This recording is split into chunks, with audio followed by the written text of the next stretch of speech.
केथुआ के बेनिया केथुआ लागे झलर जी कवना चरित्र बेनिया आइल बाबी काई जी। केथुआ के बेनिया केथुआ लागे झलर जी कवना चरित्र बेनिया आइल बाबी काई जी।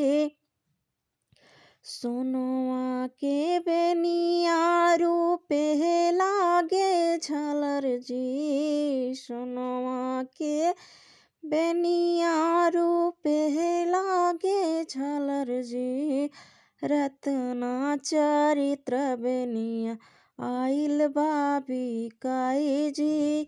रत्ना चरित्र बेनिया आइल बाबी काई जी।